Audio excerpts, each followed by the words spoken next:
Assalamualaikum warahmatullahi wabarakatuh. Apa khabar murid-murid? Ustazah doakan semuanya sihat sejahtera. Okey, ketemu lagi kita dalam video pendidikan Islam tahun 4 bersama saya Ustazah Wan. InsyaAllah murid-murid, pada hari ini kita akan belajar bidang sirah unit 2 yang bertajuk Kebijaksanaan Nabi Muhammad sallallahu alaihi wasallam. Murid-murid bolehlah merujuk buku teks Pendidikan Islam tahun 4, muka surat 146 hingga 153. Okey, baiklah murid-murid, sekarang kita lihat dahulu apakah yang dikatakan dengan fatonah. Pernah dengar tak fatonah? Okey, fatonah maksudnya fatonah ni adalah salah satu sifat Rasul, ya, sifat Nabi Muhammad. Okey, apa maksudnya? Okey, maksudnya bijaksana, berakal budi dan pandai. Okey, Nabi Muhammad SAW sentiasa menggunakan kebijaksanaan baginda dalam kehidupan dan dakwah. Okey, murid-murid, para rasul mempunyai pemikiran yang kritis. Okey, mereka dapat merancang strategi dakwah dengan berkesan. Okey, seterusnya kita lihat keunggulan sifat fatonah Nabi Muhammad sallallahu alaihi wasallam. Okey, di sini ada 5 contoh keunggulan sifat fatonah Nabi Muhammad. Okey, kita lihat satu persatu.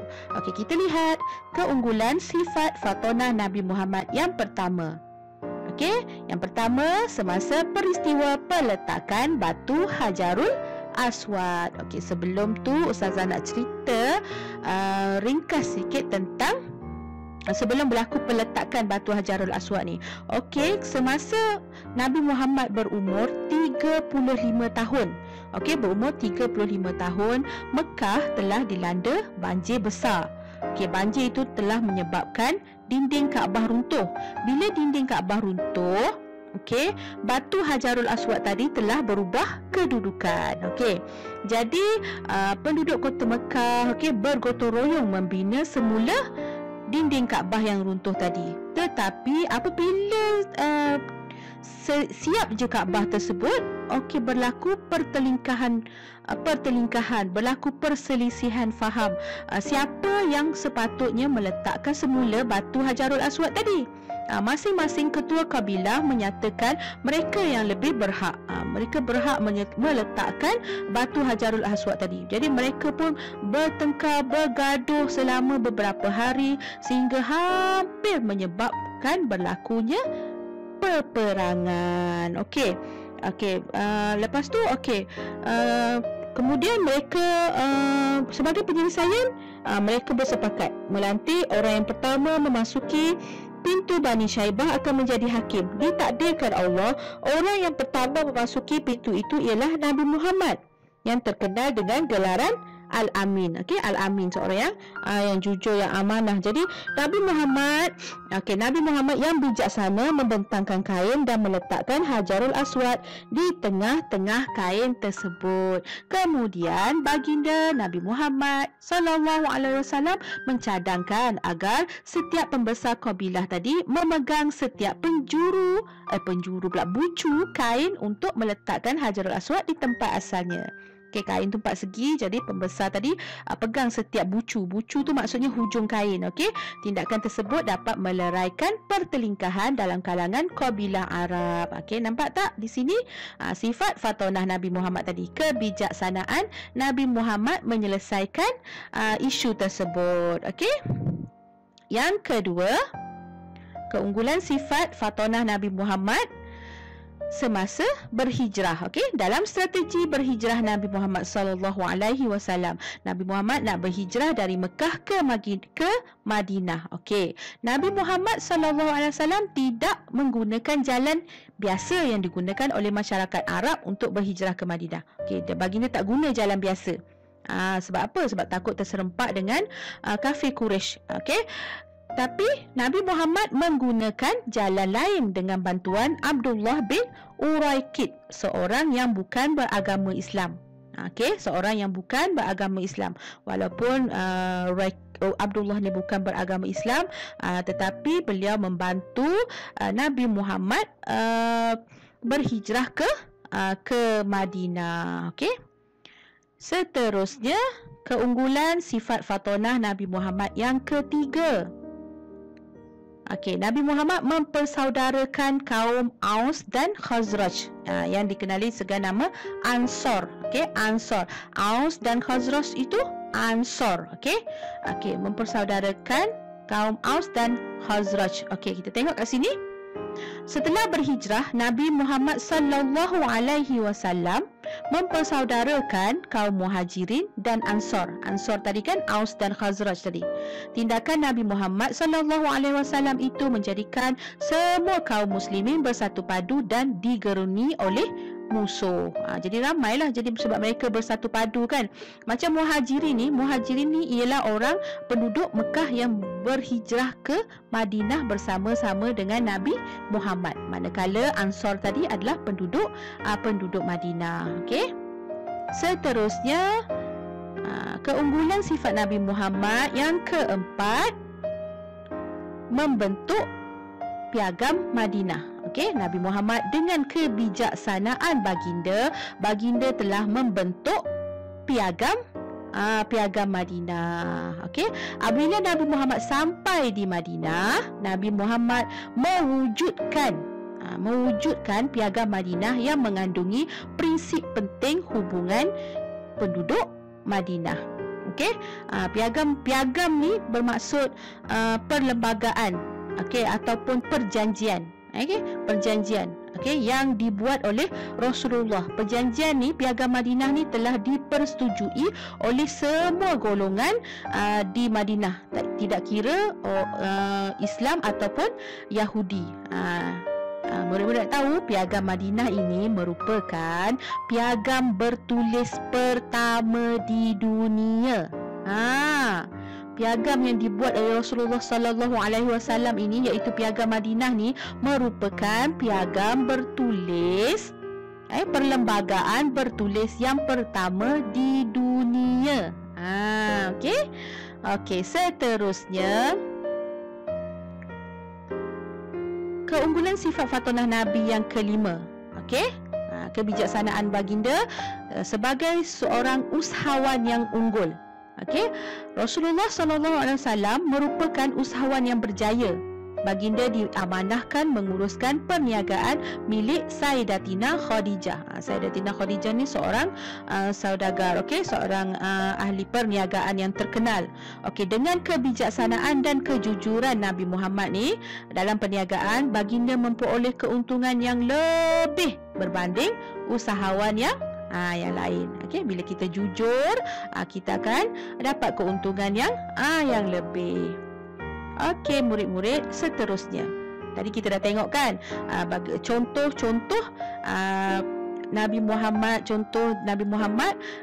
keunggulan sifat Fatonah, kebijaksanaan, contoh kebijaksanaan, peristiwa-peristiwa yang menunjukkan kebijaksanaan Nabi Muhammad. Okey, sekarang ni kita tengok pula, kita meneladani. Okey, kita teladani, kita ikut, kita contohi sifat Fatonah Nabi Muhammad. Okey, kita contohi sifat Fatonah Nabi Muhammad. Okey, yang pertama, teladan yang pertama, Nabi Muhammad sallallahu alaihi wasallam menggunakan kebijaksanaan baginda untuk meleraikan persengketaan dan menamatkan permusuhan. Okey, contoh yang tadi tu kan, yang kita tengok peristiwa peletakan Hajarul Aswad tadi tu kan. Nabi Muhammad menggunakan kebijaksanaan. Nak leraikan persengketaan, pergaduhan tu kena gunakan kebijaksanaan. Okey, apa yang kita boleh teladan? Okey, apa yang kita boleh teladani? Berusaha mendamaikan persengketaan. Kalau kita nampak ada kawan-kawan kita bergaduh, kita usaha untuk damaikan orang-orang yang bergaduh tadi, yang bersengketa. Bersengketa tu dia bergaduh, okey, berselisihan faham. Okey, kita gunakan kebijaksanaan kita. Jangan kita gunakan kekerasan, sebab kekerasan akan menambah buruk lagi persengketaan tadi. Okey, kita gunakan kebijaksanaan.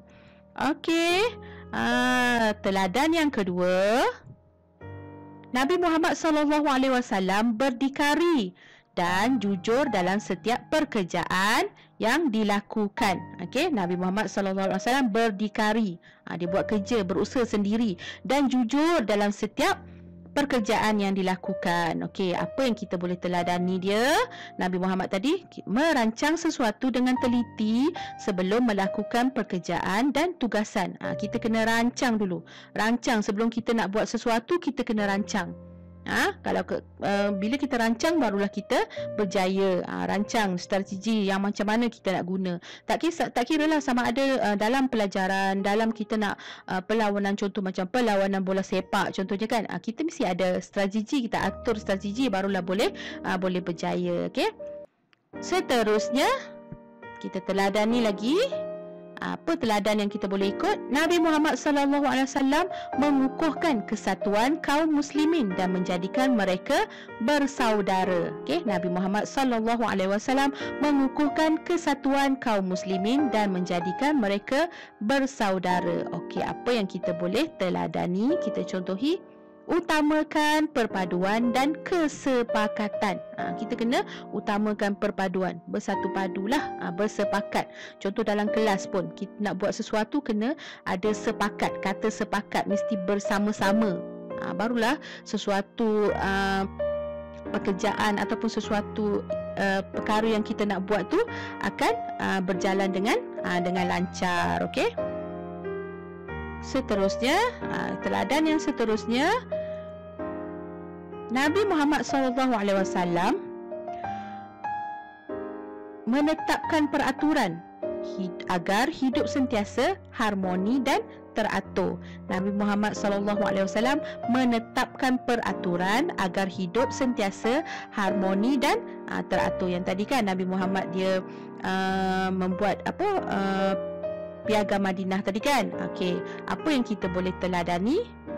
Merangka peraturan dan berusaha untuk mematuhinya. Macam kat sekolah kita kan, kat sekolah pun ada peraturan, dalam kelas pun ada peraturan. Jadi kita peraturan tu kita berusaha untuk patuhinya. Kalau kita langgar peraturan tu akan mendatangkan kesusahan kepada kita dan juga orang lain. Jadi kehidupan kita tak akan harmoni, mungkin akan berlaku pergaduhan. Okey. Jadi kita patuhi peraturan yang ada, peraturan sekolah, peraturan kelas, peraturan jalan raya, banyak peraturan kat dunia ni. Okey. Seterusnya ada lagi tak? Ada lagi. Meneladani sifat Fatonah Nabi Muhammad yang seterusnya ialah, okey, apa teladan dia? Kebijaksanaan Nabi Muhammad mengamalkan nilai-nilai murni dalam setiap urusan, merupakan rahsia kejayaan Nabi Muhammad sebagai usahawan. Nak berjaya ni rupanya ada rahsia. Apa rahsianya? Rahsianya mengamalkan nilai-nilai murni. Okey, mengamalkan nilai-nilai murni barulah berjaya. Okey, apa yang kita boleh teladani? Berusaha gigih dan tekun untuk berjaya. Kalau kita duduk saja tak akan berjaya. Macam kita nak contoh ada peperiksaan ke apa kan, kita duduk saja, tiba datang soalan jawab saja tanpa membaca, tanpa ulang kaji, boleh tak berjaya? Tak boleh berjaya. Kita nak berjaya, kita kena berusaha dalam apa jua perkara yang kita nak buat, kita kena berusaha dengan gigih, maksudnya bersungguh-sungguh. Berusaha dengan gigih maksudnya berusaha bersungguh-sungguh. Okey. Dah habis dah nak masuk rumusan. Okey.